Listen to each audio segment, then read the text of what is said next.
Welcome back, everyone. I'm the Bala Gamer, and this is a different kind of video than normal because for once in my entire time doing this, I get to review a game because it's related to at least one of the games that I cover as a TTRPG channel, which is Pathfinder's Gallowspire, done by Bickham Studios.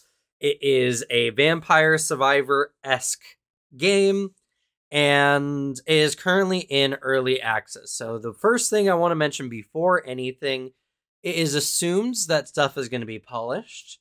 It is assumed that this is not going to be the final product. This is just what the game as it released like yesterday, I think, into early access. And I wanted to give my take on it, plus it gives me a reason to play video games for a video, which I think is a lot of fun. And yeah, so first and foremost, I am already in the middle of a run. You can see it on the left-hand side here. I am on floor 4. And you can see my build here. Currently, I'm using Force Barrage, Fireball, Chain Lightning, Howling Blizzard with the... I don't care. I shoot Fireballs, I shoot Ice. I'm playing the Wizard, obviously. And in this game, you get a companion. And I chose the Warrior. Now, I'm assuming that they're going to be releasing more. But I will state that I'm a little disappointed that there's only one character so far I've seen that's not human. Besides maybe the female Warrior, who I think uses some of the art from like the Fori or the lawful race or whichever. But I'll get to that when we get back to the main screen. First, let's go ahead and get back to it. You can see on the left-hand or right-hand side here that there are missions you do. You do that for golden experience for meta currency, more or less. And it's Vampire Survivor-esque. You can see here, enemies are shooting stuff at me. I'm shooting stuff at enemies. Most enemies are melee. They don't do an animation. They just kind of walk into you. Get one to survive long enough. Alright, see this? I leveled. Every time you level up, you can see here that you get 3 to 4 cards, depending. And you can also see they're in different colors. They actually come in different rarities. And the one thing the rarities do is they increase the bonuses that you receive. Even though it looks like this one has a bunch of bonuses here, this one just always increases all of its stats. But every time you pick these up, they might do different things. Like this one gets upgrade to bounces. You can see that there's no bounce increase, even though this is a rare one or whatever. There's actually no... Oh, uncommon. There, I missed it. One thing I don't like about the game too much is you can see here 1.88%, 3.5%. Some of these go up, like the range goes up by 0.08. I don't even know what that range represents, right? Neither does the size. Slow duration is obvious, cooldown is obvious, damage obvious, but it's very granular. Now, there's a reason for that, actually, and I always recommend that you take the highest level upgrade.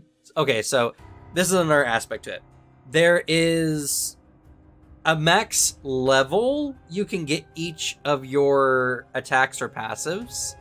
It's not clearly defined. It's basically when their stats hit max, more or less.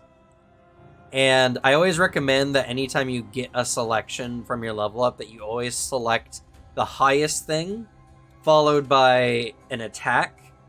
Though you might want to, when you're first getting your build going, you might want to pick up some items because you don't want to be left in a situation where you have to select an attack or passive you don't want. One of the other strategies I found worked really well is to avoid picking up avoid getting extra abilities or passives early on, because what happens is you get into a situation where you get to these chests, and these chests are kind of like the main focus of what you're doing in the round. Because when you pick up this chest here, you get a loot table. It tells you at the bottom what you get. You roll a die, and you get more loot. Essentially, every time you pick up a chest, it's like getting multiple level ups, typically. You're more likely to get more than one. Granted, you know, me being the Battle Gamer, I typically get only one. This is also the only way you can get gold coins outside of completing quests. So, which is the meta currency, obviously. And you can see here they range in rarity as well. So the big thing is you want to go around and you want to get as many upgrades as you can manage. So, and I'm sorry my keyboard's a little clacky. It's not the quiet kind, and I don't normally do this kind of video. So, when you are done with a run, you'll get a bunch of XP for the character you're currently playing. My wizard is currently level 5, which will give you some upgrades for your talents, and you can increase your stats to make you better at a certain kind of thing. And I don't know if I like the current iteration. Like, is this a Pathfinder game? Technically, by lore standards, sure. Now, obviously, they're not going to use the iconics, because the iconics are going to be used in Bickham's next game, which is the Witchlight one, if I can't remember the whole, it's like something Witchlight. And so, you're kind of just playing characters. This is all about the Gallowspire in the Eye of Dread and the release of the Whispering Tyrant before he kind of like starts wreaking havoc on Valerian. And your job is to get to the end of this dungeon to reseal the Whispering Tyrant and to ensure that he doesn't escape the Gallowspire. More or less. It's a lore thing. I don't know if that really matters to most people. Most people don't even know who the Whispering Tyrant is. Why is it bad, other than the fact that he's a lich, obviously. So, for people, like, these games, I'm assuming, their whole goal is to get more people, like, to know about Pathfinder as a space. And as a, you know, pretty avid Pathfinder player, this game doesn't do anything for me as far as the lore is concerned or any of the characters. It's just not, you know, like, one, this kind of takes place before a canon event that already has happened, essentially, in at least 2nd edition, in the era of Lost Omens we're currently in. Ooh, Legendary Fleet, nice. So, as a Pathfinder fan, this game doesn't do a lot for me on the Pathfinder end of things. As a game, I'll go ahead and state here, the game is currently, as of the making of this video, or the release of this video if I get it out on time, the game is currently like $5 and some change. I put like 8 hours into this game yesterday in total, preparing for this video, but also, like, there's just a point where I just couldn't stop playing. And so I go by like a metric of, can I get $1 per hour in the game? And I've done that. So this game is worth my money. Is it a really good Vampire Survivor game, though? I'm not so sure. I find other games do some stuff a little better, but obviously this game is still in early access. And yeah, so I didn't mention what was going on because I was kind of going on a tirade. So what was happening there at the end of that round is, in the right-hand corner here, you can see a number of enemies slain.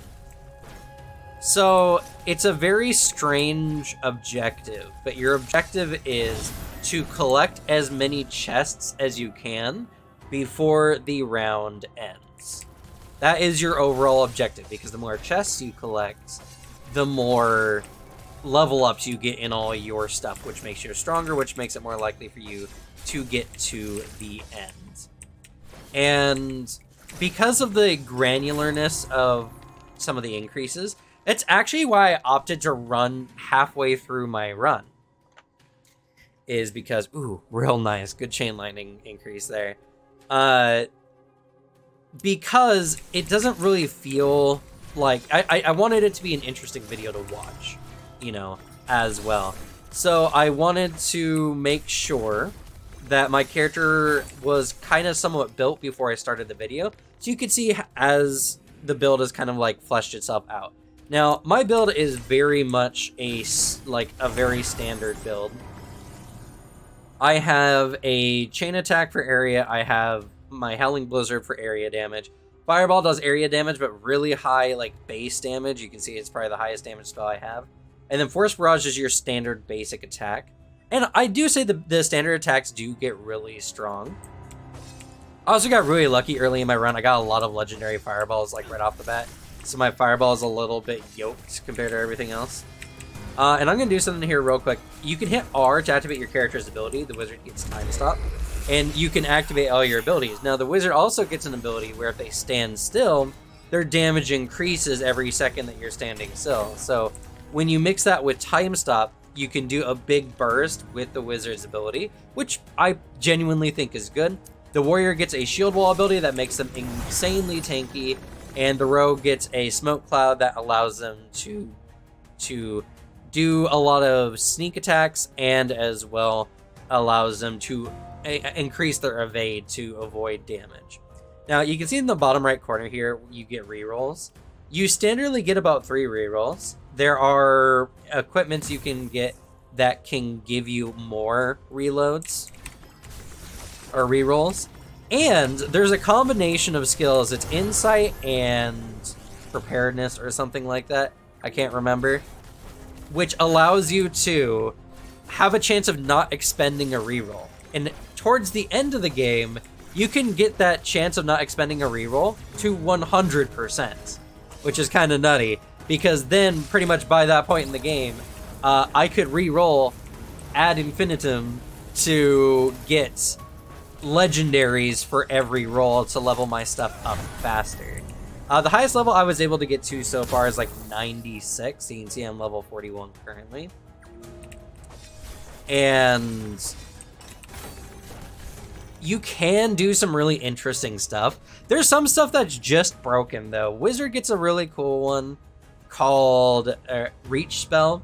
I actually have Reach Spell currently, and it increases areas. Well, you also get Starfall, which is essentially Meteor Storm, or a Swarm. And the higher level Meteor Swarm drops more frequently, and Reach Spell makes the drops bigger. I got to what should have been a game-winning build, and there's a boss that I couldn't see what was going on because of all the explosions from Starfall. So I literally lost because the game blinded me with my own abilities and my own build. Nice legendary Force Barrage there. So there are some really fun things you can do with the builds. But they can also just be kind of dumb as far as like, oh, well, this boss has a mechanic that forces you to, you know, move in a certain way or to avoid things on the ground. But if you can't see the ground, then, you know, you're kind of stuck. So the build I went for this time around, I wanted to not take big area spells besides the ice one, so y'all could see what's going on when I'm playing, first of all. It's also just a good mix of area damage mixed in with some really good single target damage. And one of the things I don't like, so you can see these green puddles on the ground here. There's a lot of enemies that will just drop green goo on the ground. And in a Vampire Survivor game, like, I feel like one of the optimal things a lot of people want to do in these kind of games is get a build where they don't have to play the game. They want to get to a point where their character just can kill everything as it approaches. They automatically collect, you know, the resources, whatever, and you just get a really strong build where you don't have to move. That's really hard to do in this game, one, because of the chest collecting mechanic, which you want to do because it essentially levels you up faster, but also, like, the sheer number of range enemies you get coming just prevent you from doing that. As well, the green goo and some of the enemies drop on you just force you to move, so you have to move. That's one of the things I kind of dislike in the game. So to kind of more succinctly put everything together, the builds are interesting, and as you can see here, I've leveled a ton. And with the chest pickups, like, I've gotten like 2, 3, 4 item chest pickups, which are like level ups. in this run alone. And we're about 15 minutes into the video, and I've cleared about... I'm on floor 2. Or floor 3. I was on 4, 5, this is now 6, so... The rounds go about 3 minutes, give or take a pop. Minus, you know, obviously my talking. I hate these green enemies. See, they drop. They just run into you and drop the goo, which forces you to move. And the wizard has a mechanic that literally gets them stronger by holding still. Now, I actually have quick focus, which allows me to get my stacks faster, so I can now, I think, I can now get my stacks 50% faster. I'm not 100% sure.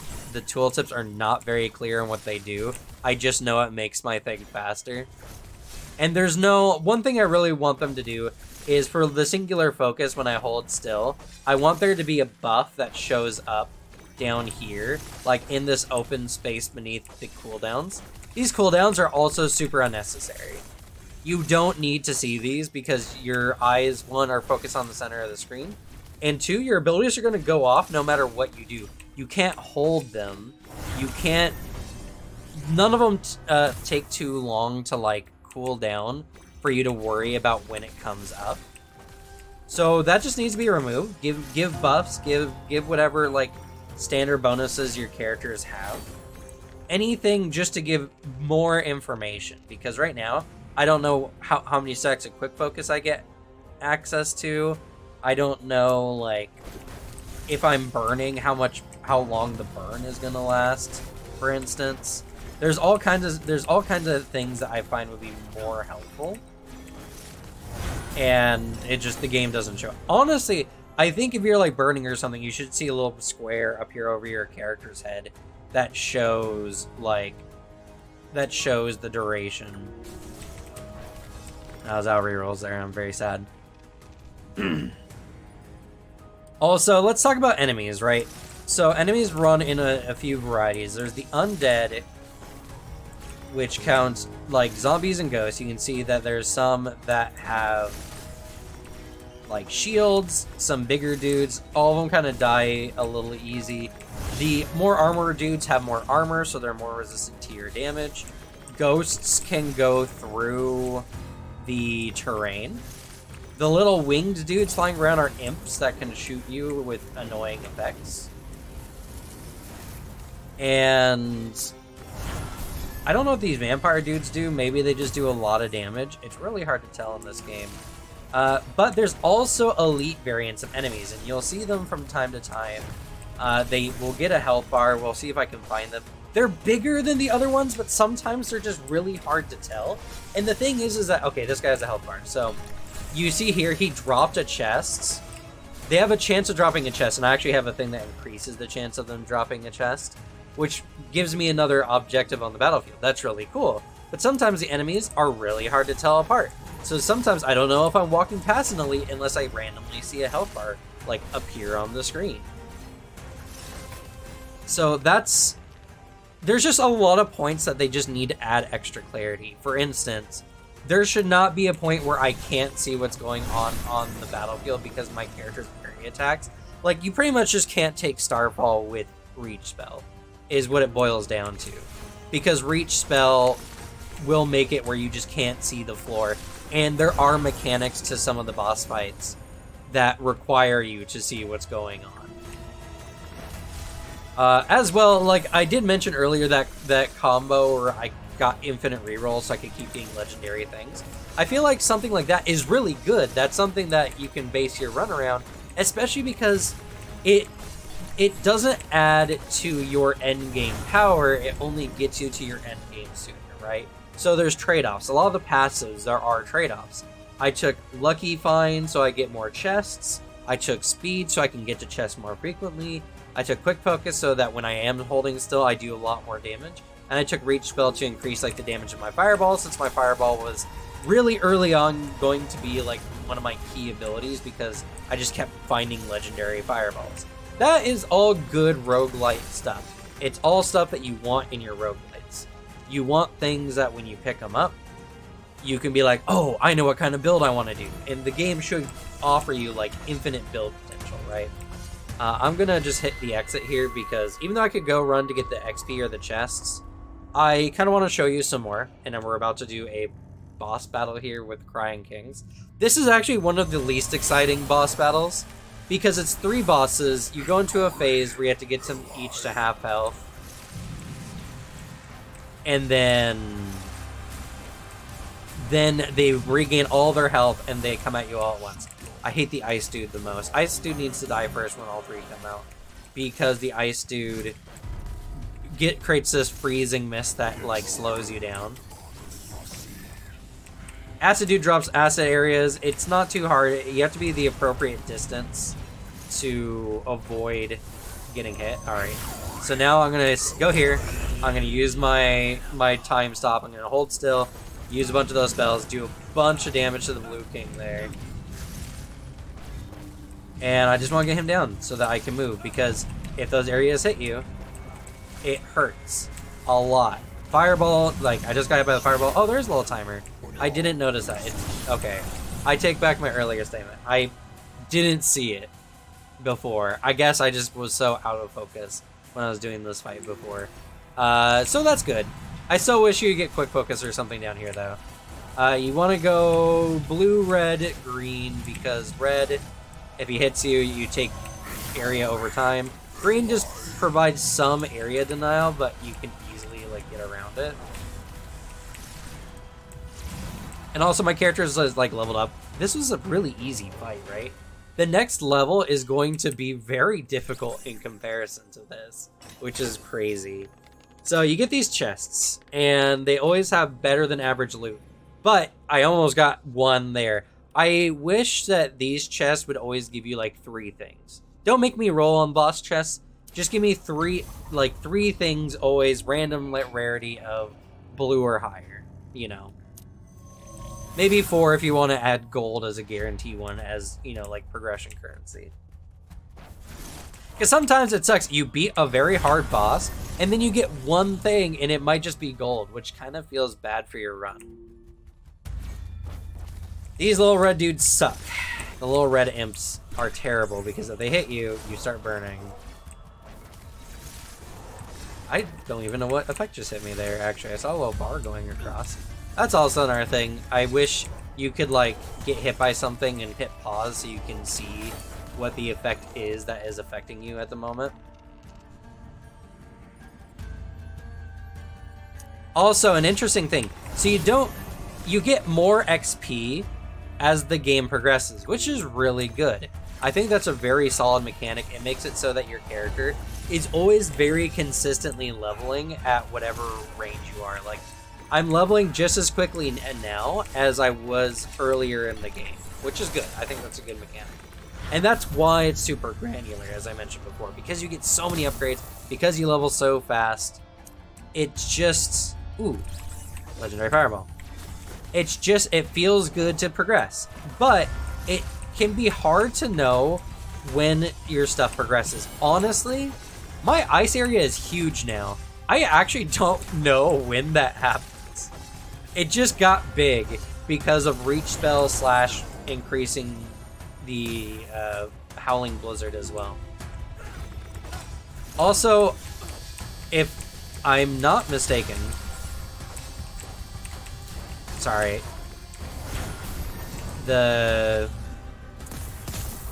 sorry about that, doing laundry in the house. 1 second. Okay, we're back. I forgot what I was talking about already. I apologize. Well, I guess the Howling... yeah, there's not a spell in the game that I'm aware of that's called Howling Blizzard. Or Force Barrage. Force Barrage might be the remaster version of Magic Missile, which I wouldn't be surprised.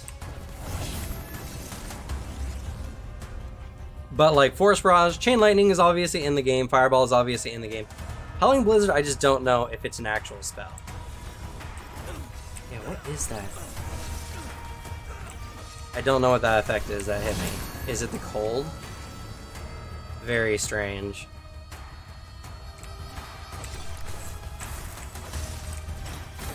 Yeah, I don't know what that effect is. And that's just one of the many problems. There's just a lot of lack of clarity. And of course, that can all be done up with polishing as the game gets through its early access period. It doesn't make it right now any easier. And if Bickham Studio watches this video for whatever reason, I feel like it's important that criticisms that they can improve on are heard so that they can improve the game. Plain and simple. I like the speed of progression. I like that you can actually get to a point where, your abilities are getting big, crazy effects. It does happen as time goes on. It just doesn't make each of these upgrades don't feel special to me whatsoever.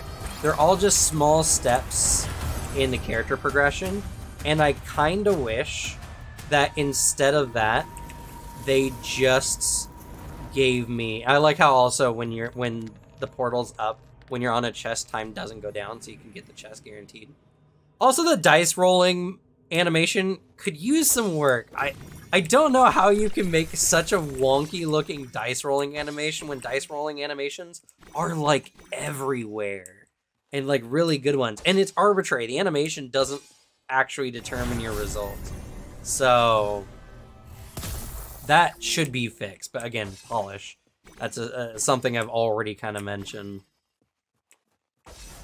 Now the video is getting on a bit late here. I will likely die soon though, and you'll probably see why here shortly. So I'm just kind of gonna go ahead and give my final thoughts on the game. And my final thoughts are, I like progression. The progression feels good. I feel like my character's always leveling, which is just one of my addictions in these kind of games. I feel like these chest rolling loots are a good mechanic. I wish the dice mechanic was faster. I also wish you could skip the dice mechanic, as it feels like the animation just takes forever, and when you're in a groove, you just kind of want to go.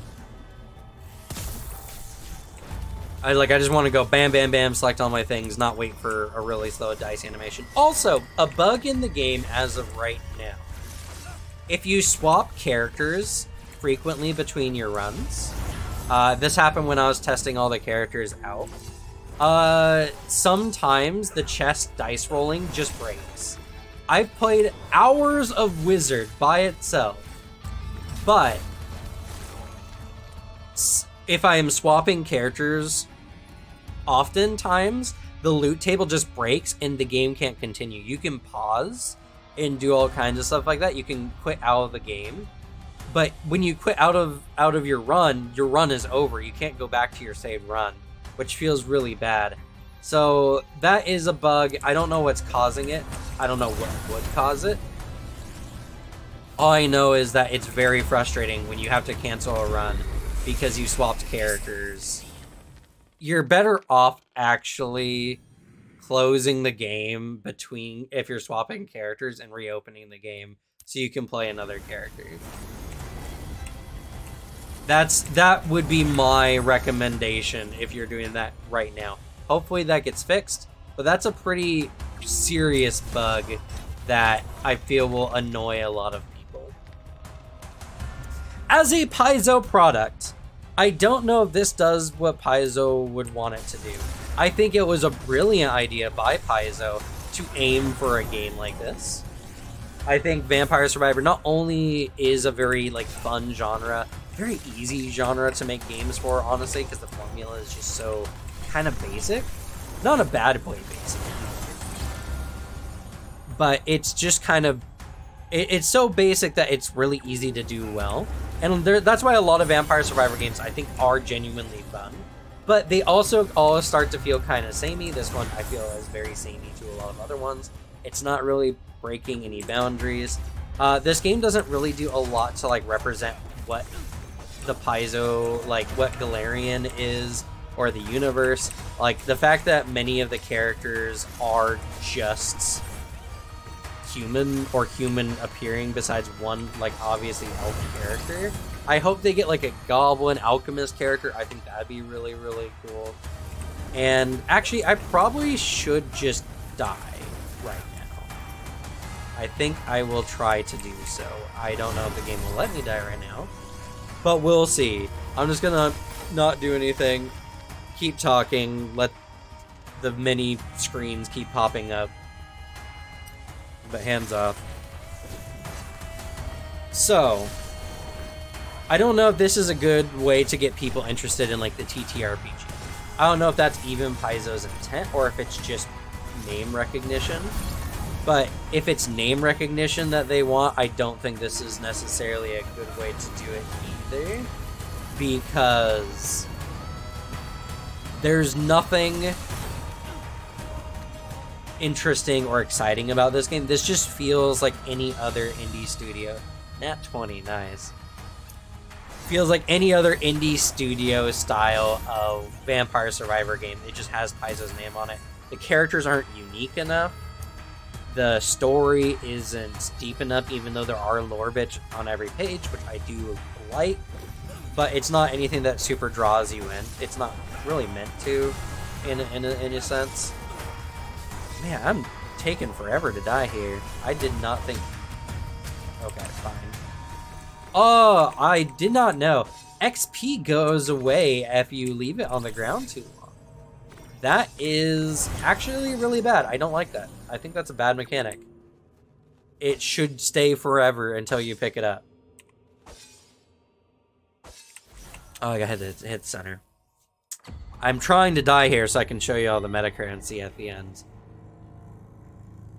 We'll see. I'll either survive this floor miraculously, and die to the boss, because the boss is actually really hard after this, or I'll die, and you get to see all the meta currency. But you can see here, right, from when I started showing you guys at floor 4 and floor 9, about 30 minutes into this video, my ice barrier thing got huge. Chain lightning doesn't look like it does a whole bunch because it always just jumps to a bunch of characters, but so much is going on the screen, it's hard to see when that happens. Now, Wizard actually gets an ability where their lightning spells stun enemies. That's really hard to notice. There's also a thing where if you're using a fire spell, there's a chance it does 50% more damage. That's impossible to see. And I don't think that is necessarily bad. And you can do, like, full elemental runs, obviously, besides your... I like how... I'm just sitting here and winning the game. Even though I said that's not a thing that really happens later. When you're strong enough, I guess it does get... I've never had this. I've literally struggled on these levels before. I don't know if I just found a really good, like, skill set for surviving in this way. I don't know. Maybe this is karma for me saying it's not good. My companion's also doing surprisingly well. Usually your companion dies. An interesting thing about the companions is that they keep their skills. I don't know, like, Wizard gets a skill that makes XP progression faster. I don't know if the XP progression translates to other characters if the Wizard is in your party. That's not explained. But the Wizard is in anyone else's party. You can see the barrier he gets, which is one of his talents, and you only get that if that character is leveled up and has that talent. My fighter has the block skill, so sometimes you'll see her block an attack and either reduce the damage or completely negate it. I actually don't know. There's also, like, a lot of bolts just flying through her. So the hitboxes feel a little janky. Ah, finally. Goodness, I didn't think it would take me that long to die. Alright, so at the end, you get teleported back to the beginning of the Gallowspire rather than dying. That's kind of the whole premise. But now you'll get to see the end game and meta currency. And then I'll kind of give my rating. But, again, my rating is based on its current state in early access. Did the game just freeze on me?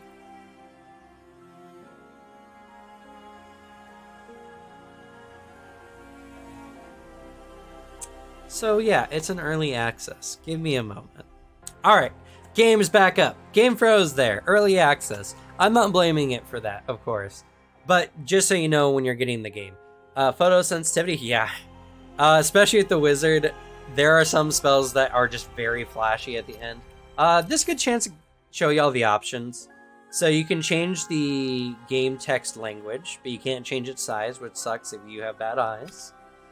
You can go full screen or not full screen. I'm sad that there's not a windowed full screen, but it operates pretty much just like a windowed full screen, so I guess that works. You can hit skip dice roll here, which I think is good, but I just wish that I could have my cake and eat it too.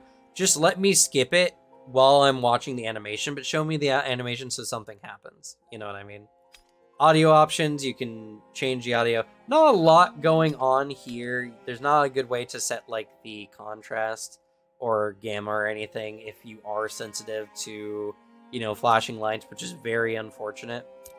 So if we go here, we can see my quests actually got completed. So it did save after my run. And you see these coins here. These are also talent point marks that you can use for your characters. Now, the top here was broken. It didn't have a dot, but my character did level. So here's the attributes. Here's the attribute stats. You can read what they do. Each character currently has a primary stat, like Wizard has intelligence, which increases spell damage, which is the only class that uses spells, so it's kind of silly. And increases some of their own wizard abilities, like through Force Mastery.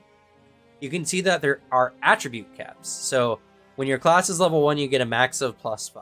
When you're at class level 5, +10. And when you're at class level 10, it's +20, yada, yada, yada. So you can eventually just max out your stats here. And it's +10, I think, to what it started at. But I'm not actually sure, because I think my intelligence started at 2. And I'm at 5. So it should have already capped. That's very interesting. Then there's a talent page here. This frustrates me to no end. You can see here that it says required level yada yada to level anything at this point. I have these talent tokens, and I can't level them. Though I think you can... Nope, you can't even transfer them to other characters. So yeah, granted the costs get pretty high. Like your second one is 4. Your first one is 1, your second one is 4, and your third one is 8. Legitimately, they could have just taken off a lot of the level requirements and just kept the cost, because the costs are very high. You would get to these levels typically before you would be able to do it anyway. But I'm now at a point where I can't spend any points, which feels very annoying. And even if I was to save, I can't get most of the things that I want anyway until I hit the next level, which is very frustrating. The potions you pick up on the field, you can actually... This was something that I found interesting. So you can upgrade the potions. Now, upgrading the potions gives you more stats, but you can add extra effects to each color of potion. Each color of potion gets all these additional effects on top of the one. So you don't select a specific potion to take each slot, which I thought would be cool. But I do like that you can upgrade them with certain things. Granted, the gold cost gets really, really high, and as you can see there, I got pretty far, and there wasn't a lot I can do. And I'm playing Wizards, so I'm not bothering with health at the moment. Also, yellow potions are green with yellow lightning on them. I wish they just had yellow potions on the map. I don't know why there's no yellow potions on the map. But yeah, so they're green potions with yellow lightning is how you can tell the yellow from the green apart, which is very confusing. That was also another thing I didn't mention is enemy variety is very hard to tell the big differences between them. Oh, I guess I didn't mention that, but it's something that I can't zone out and just use periphery to identify threats. I have to be focusing. So this character might be like an Euphoria or whatever they're called from the lawful ancestry, which is actually being all mixed into Nephilim. There is an elf, and then there's a wizard, and you can see here that you can change their skins. They're very typically male-female, which is fine. It doesn't change anything other than their appearance, so you just pick what you want. But yeah, so there's one, maybe two non-human characters here. The rest are human. And one of the big things about Pathfinder is the sheer ancestry, like, variety. So I wish, and so it's just something that I wish there was, like, a goblin or a kobold or even some of the newer ancestries that have been coming out, something. I know human models are a lot easier to design, obviously, but it just, like, that's one of the things about Pathfinder that I feel is just being missed here. This game doesn't feel like a Pathfinder game, is what it boils down to. It doesn't feel like a Pathfinder game. It doesn't even feel like a Galarian lore game. This feels like a game that Paizo's name has been stamped on. Is that a bad thing? I don't know. The more people that know of Paizo, the better. So I'm behind that. I just wish this game had a little bit more representation for what Paizo is about. So, yeah, I don't know. You can also name your characters at the beginning here. I just went with the basic names. In all, is this worth your money? I think so. I mean, like, at most, it's going to be like $8. I easily got 8 hours in without trying too hard. Is it, like, a very fun Vampire Survivor game? I would rate this game, you know, I said on stream the other day it was 6 out of 10. I'm going to bump it up to a 7 out of 10. Just because it's good. It's a good Vampire Survivor game. I wish leveling wasn't so granular. I wish leveling was a bit slower to make the leveling more interesting. Also, the game does nothing to tell you what your companions do. Because, like, if we jump in real quick here and throw the wizard on, and we do a run, it says they add their basic attacks, which it's like, why are they even there if they're just adding basic attacks? But if we run around for like a little bit, I'm pretty sure my wizard will get his barrier, if I'm not mistaken. Maybe not. Maybe I was wrong. In which case, why are they there? This game doesn't have co-op currently, so I'm not 100% sure what that is about. Nope, yeah, see, there's his barrier. So their talents do transfer over. I don't know if the XP transfers over. There's not a good way of, like, monitoring that. But yeah, so this is the game. Take with it what you will. Obviously, I'm not a big game, like, review channel, so this video might be a little sloppy, but I figured, give it a shot, release the video, and see how you all like it. But that's all I got. 7 out of 10. I like it enough. I don't know if it's a very Pathfinder-y game or Galarian-y based game, but if it makes more people aware of Paizo as a company, I'm happy. That's going to be it for me. Thank you all so much for watching. Good luck with your games. Neither bad luck to me. And I'll see y'all next time. Bye.